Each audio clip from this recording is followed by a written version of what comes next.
So hey folks, I'm Joe Justice. I'm the president of Scrum and Hardware at Scrum Incorporated. I primarily work with manufacturing teams and R&D teams, or R&D then through production. I'm the president of Scrum and Hardware at Scrum Incorporated.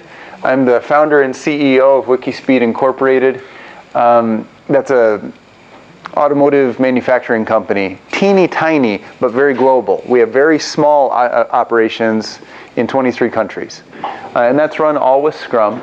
And I'm the author of the Extreme Manufacturing Methods. You may have bumped into me. I'm lucky enough to have been written up in Forbes 5 times.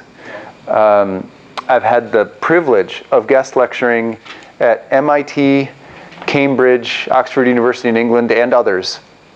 Harvard Business Review has 3 articles about me and my work this year alone. I've had the opportunity and was able to give a TEDx talk on Scrum in hardware. Now, let's all keep in mind TEDx is the junior leagues. There's TEDx and then there's TED. I did TEDx, so it's not that huge. But it was still a fantastic experience. The Discovery Channel has done a miniature documentary on me and the car company I own, Wikispeed Incorporated. And CNN Money Fortune wrote an article about how Wikispeed Inc., the company I founded and owned, how they operate. And they titled the article, How Every Company Should Train Their Staffers. Oh, thank you, CNN Money. So depending on where you get your news, you might have bumped into me before. But let's do the short version of this presentation. I think we can. I've always wanted to try this, so I'm glad no one said no yet.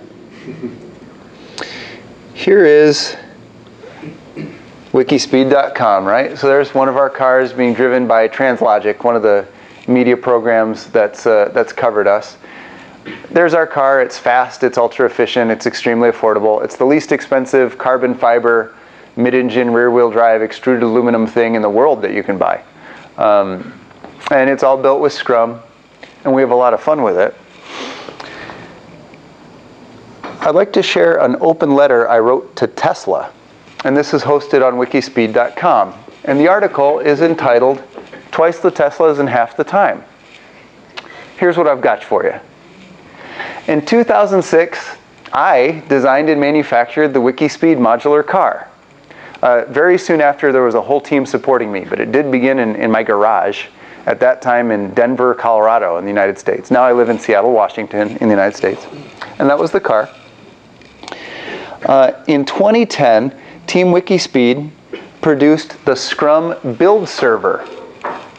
In software, if you create a cool modular piece of software and you need to compile it, you need a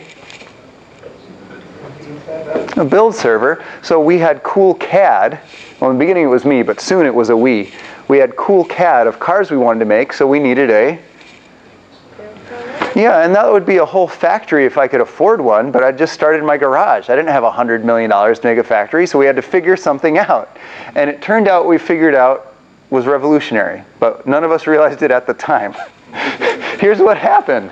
In 2010, Team Wikispeed produced the Scrum build server, a Scrum team with flexible tooling capable of compiling a wide variety of CAD designs, testing them, and deploying them as complete physical products. So this is what it looks like inside a Scrum build server. There are 5 teams with colored clothes, and they use CNC machines when we can afford them. They use hand tools, which actually work really well, and they're much cheaper. And they take CAD, and they make physical stuff, and then they test it, and they deploy it. They compile the CAD into physical stuff like this car. So this is a Scrum build server making this car. In 2011, Tim Meyer helped us refine our test-driven development practices to create modern continuous integration and continuous delivery for the Wikispeed build server in hardware. In 2011, Keith Bullock designed and helped us prototype the Shop in the Box, or Shipping Container Microfactory. This portable factory module has known stable input and output, and may be arranged with other microfactories to create a modular factory for complex products. The advantage being it is very inexpensive to upgrade a module, refine a module, reorient to update the flows of production, and parallel flows for hyper-threading, or even ship the entire factory module by module to a new location and enable agile manufacturing at scale. So here's the test-driven development part. So we have to crash test our cars, right? Like everybody does. But when we crash test our cars, we also simultaneously simulate the crash test, and we compare the two right afterwards. Then we refactor the simulation to try to get closer and closer to the physical crash test. Yeah? We were able to iterate until our simulations matched the physical impact plus or minus 1%, so millimeters of difference in the deformation. So instead of sending the results of the physical crash test, we sent the United States federal government the simulation. They said it was so accurate we no longer had to physically crash test. So we have automated testing. I mean, we started with manual testing, but we know manual testing is slower, right? And more error prone and less consistent. Well, now we have automated testing and it just runs on our CAD as part of the build server. In February 2016, I got to teach the world's first Scrum in Hardware Train the Trainer class with Scrum Incorporated. We spoke about massively parallel concurrent manufacturing, or structuring the factory floor like a hyper-threading CPU. We evaluated and validated the concepts hands-on during the class by manufacturing products in that model with 5 parallel work streams, so 5 Scrum build servers working side by side, coordinated with Scrum of Scrums. In August, I presented at the world's first Scrum in Hardware conference on work density, measuring the velocity per cubic meter of a production facility, a factory, to improve efficiency and performance in development, manufacturing, and all stages of delivery. In September, I watched the Tesla shareholders meeting recording from all the way back in May, but I didn't watch it till September. And I was floored to see Elon talking about work density also. His concept was multiply the volume of a factory by the density, how much of that factory is made up of cars versus everything else, by velocity. It was similar to the measurements I'd been teaching my Scrum and hardware trainers and coaches, but it wasn't identical. It was obvious the most disruptive manufacturing companies of our times was on the edge of Scrum in hardware. So what did I have to learn and where could I help? Elon went on to say the fastest automotive manufacturers produce a vehicle every 15 seconds, which is a line speed of 5 centimeters a second, which is the speed of a tortoise. He would like to get the production line to 1 meter per second, a slow walk, which would be an incredible 20 times increase in speed. So that June, I was doing a public build event sponsored by PTC, one of the world's largest CAD companies, and Scrum Inc. And we timed the Scrum build server. I had no idea how fast it would be. It had an equivalent line speed of 60 meters a second, 1,200 times faster than Tesla's goal. We said, I think we've learned something interesting. We didn't realize it was fast. We knew it was cheap. Right, that we knew. We didn't have to invest in a large factory. We didn't know it was quick, or at least that quick. But now we had a benchmark of comparison. 60 meters per second. I knew I had a lot to learn from Tesla, but I also knew I had some real value to share in return. I could learn an enormous amount about production automation, investment, and investor management, supply chain negotiation, and political negotiation for factory site setup and support. Likely, that's just 2% of the learning opportunity. In exchange, I could help with development speed and coordination, increased velocity through impediment removal, self-organizing teams to accommodate complexity, but most importantly, I think, modularity. The Tesla Model S works as an example. It has 4 primary modules: the motor assembly, the battery pack, the software, and everything else.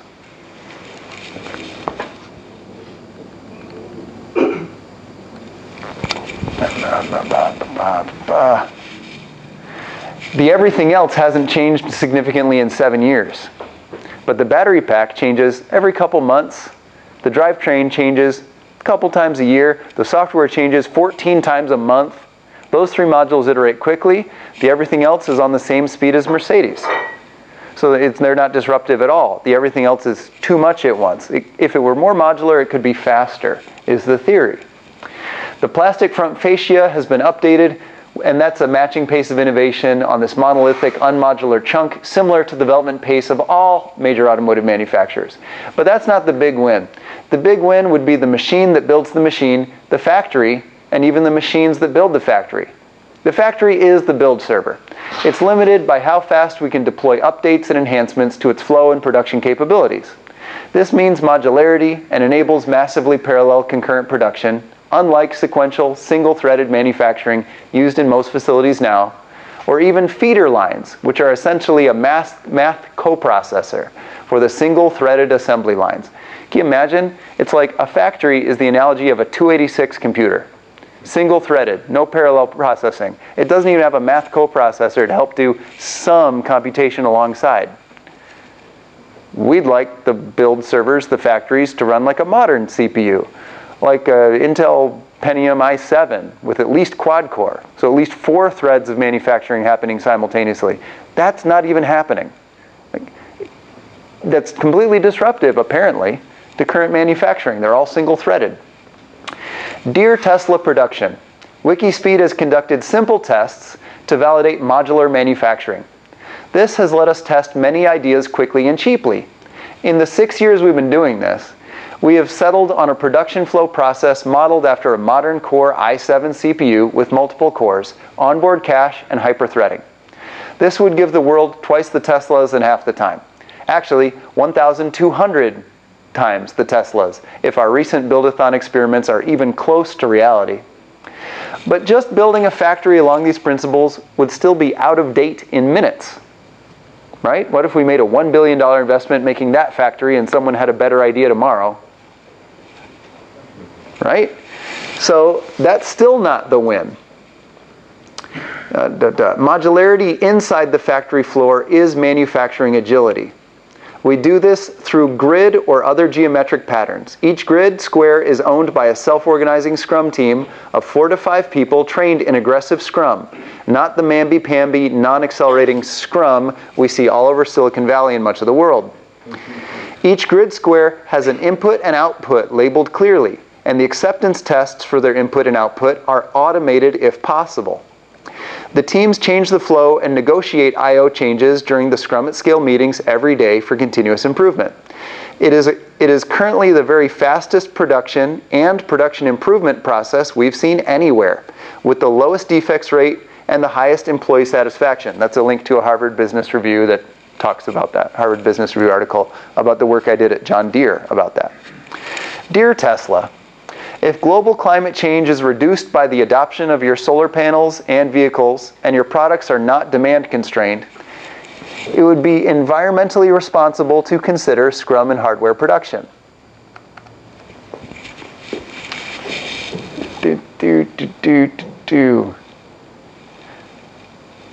Please allow me and the trainers and coaches like Paul Tacken that I've gotten to work with to help.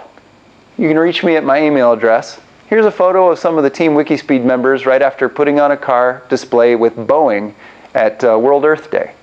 So thank you so much.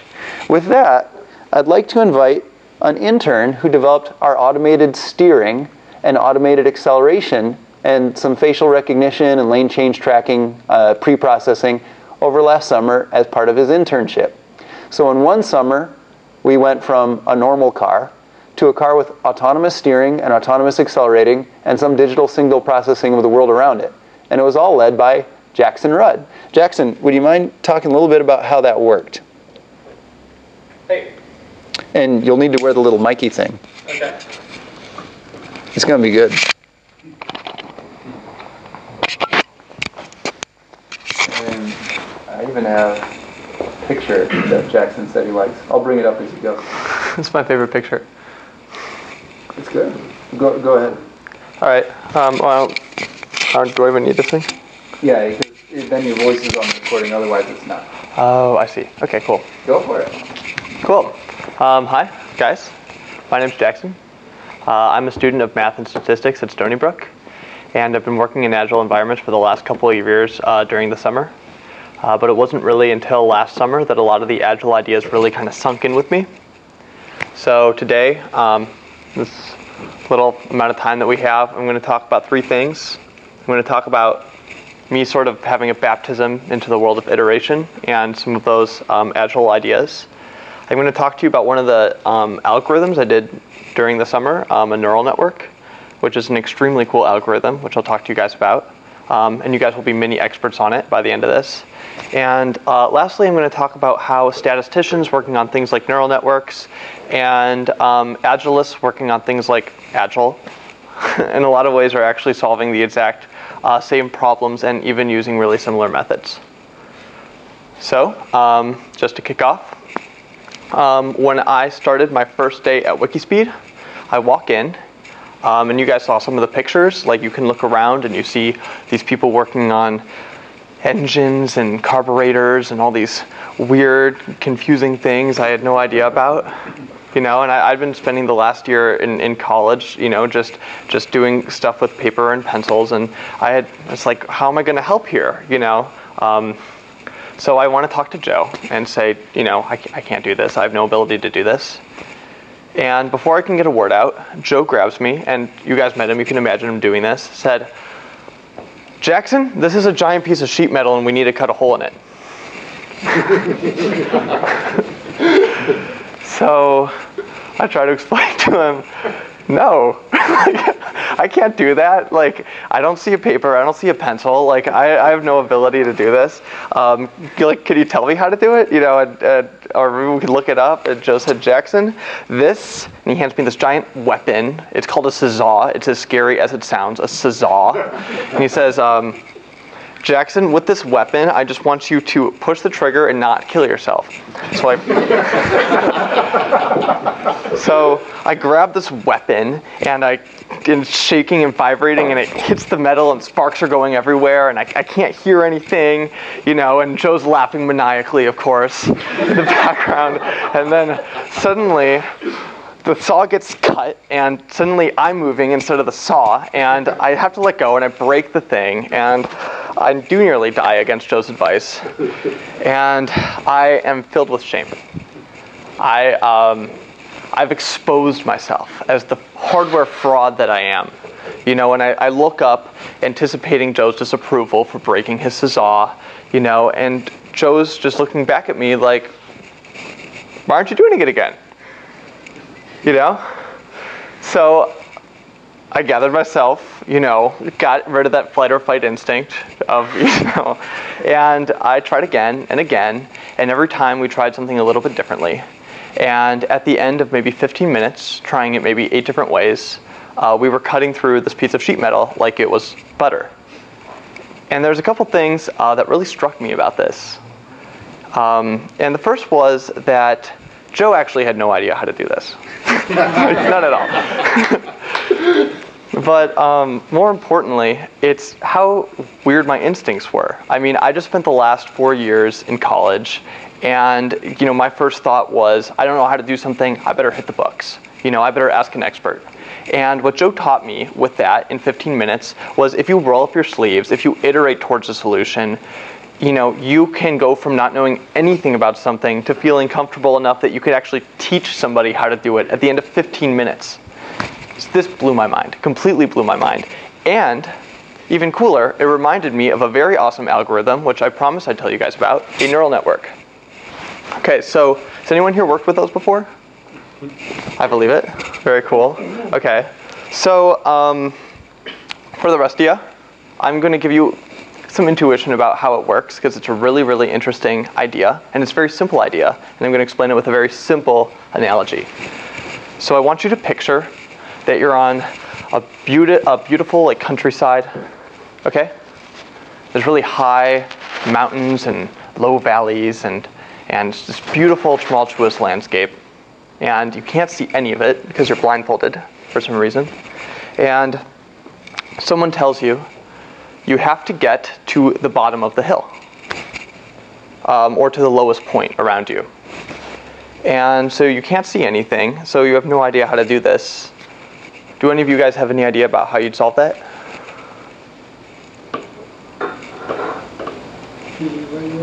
Yeah, feeling your way around. That's exactly what you do. So here you're standing there, you're on this mountainside, you feel around, hey, actually this place is a lot lower than where I am.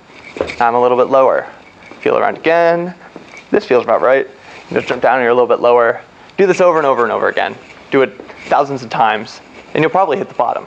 This is kind of what that picture is of, is someone doing this algorithm. The algorithm that the man in the gray just invented is called gradient descent, and it's an incredibly powerful greedy algorithm that is the idea behind neural nets. What you're supposed to think about is that at every point you're standing on a solution, and the height that you are is your error. And you're thinking, where's a lower error solution? And you see, oh, if I change my solution in this direction a little bit, I'll have a little bit of a lower error. And you do this over and over again until you have an extremely low error solution. So, does that make any sense to you guys? Yeah? All right, cool. So, in the last part of this, we just talked about iteration from a practical perspective. That was Joe, witnessing me in a very scary moment of my life. And then we talked about a neural network, that form of iteration. And for the last part of my talk, I want to talk about how in statistical iteration, like a neural network, we can actually use ideas from that to help us iterate practically.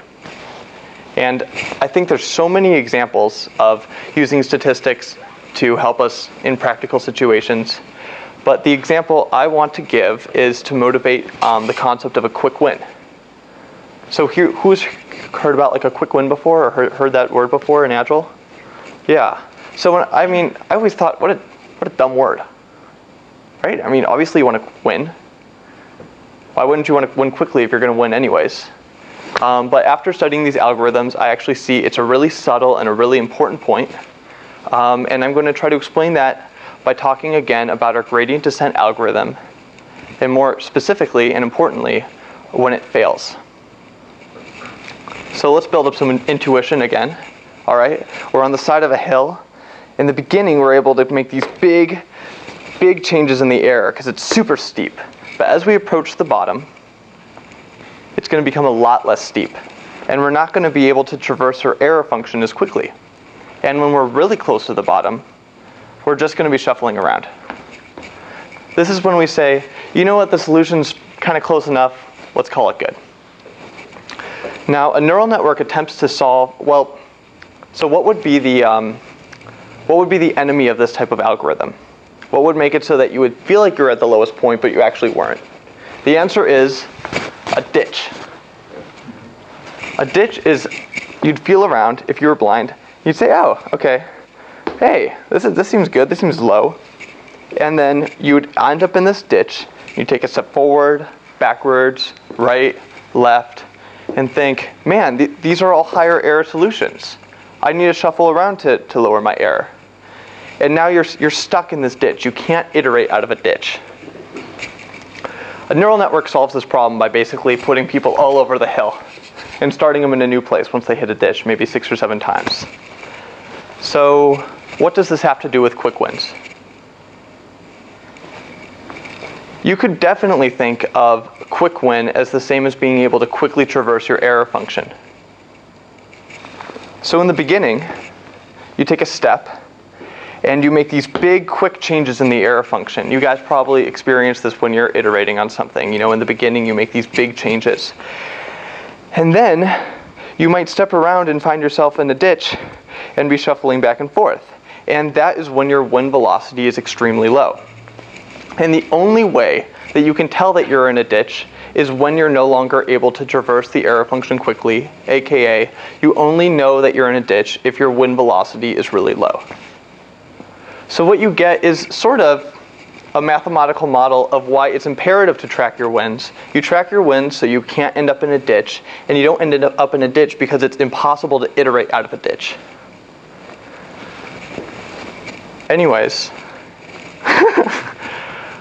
I think that there's a lot of really cool similarities between these new ideas in statistics of machine learning and some of the new ideas in agile management. This is a really cool example, but I think there's a lot of them. There's theorems in statistics that say that in the long run, that for really complicated data sets, that iterative things like a neural network will perform the best. In the same way, I imagine that as the business world becomes a lot more complicated, businesses are going to become increasingly relying on iteration to solve their problems. And luckily, there's this whole science of iteration that's totally untapped into in machine learning. Anyways, that's my talk. Thanks a lot.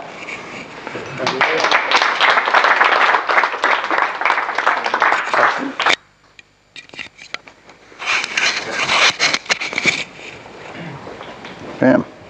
1 minute till we call it 30 minutes. Yeah. So Jackson was just saying, wouldn't it be cool if you could track your win rate, right? How many people in the room use an Agile method? I knew I was with my people. Okay. How many people use Scrum specifically? I thought you were nice people. Okay. In Scrum, if we track our velocity, we know the success rate of our current level of iterating, right? But if we track our acceleration in our velocity, we have exactly what Jackson was talking about. Anybody in here know about state theory? We went over it in the class I was just teaching today. Is anyone here from that class? Anyone here stay the whole time? Okay, so we've got a couple people that know all about this, about state theory. By the way, it's what Jackson just talked about, right? Okay, so in state theory, it says a Scrum team, if your goal is hyper-productivity, twice the work in half the time. But that's the definition of hyper-productivity, with the same or better quality, and people that aren't burning out. Happy people. That is the definition. Sustainable pace, it's in the Agile Manifesto, twice the work in half the time. Well, you can get stuck in your current state. Your retrospective, there's only 5 Scrum meetings. The retrospective is the meeting where the team says, how are we going to get faster and happier? What change are we going to make to get happier faster? And you can improve in your current state a lot. Well, what if we configure the build server better? What if we start pairing? What if we swarm on the really tricky problems? What if we run better product backlog refinement? So the stories, when they come into sprint planning, we've already talked about them a few times and done some research. And we improve and improve and improve in our current state. Well, there comes a point where the team's not getting faster. Some of you may have been there. The team's really fast. You're probably already the fastest team in your company. But you say, I'm sure we're not at the ceiling yet, but we're stuck. Why is that? That's when you need to run a retrospective to find breakthrough innovation. You essentially reset yourself at a different point on the landscape and iterate again. That's when you blow up your Scrum. There's articles written on it. My Scrum Master talked about it in Zurich 2 years ago at the Jazoon conference right across the way. I think it was in the conference hall across the way. And that talk was called Popping the Happiness Bubble. We're really happy. We're pretty fast. How come we're not getting faster? And we have to reset, even if that feels really frustrating to the team. Now, a really skillful Scrum Master not only knows how to do retrospectives that'll lead the team through incremental innovation, iterating their velocity and their happiness, but they know when the team is only shuffling around and not getting much faster, how to do breakthrough retrospectives that blow up their Scrum, and we can get to faster and faster and faster. I know a few Scrum Masters like that. One of them is named Steve Dawkins.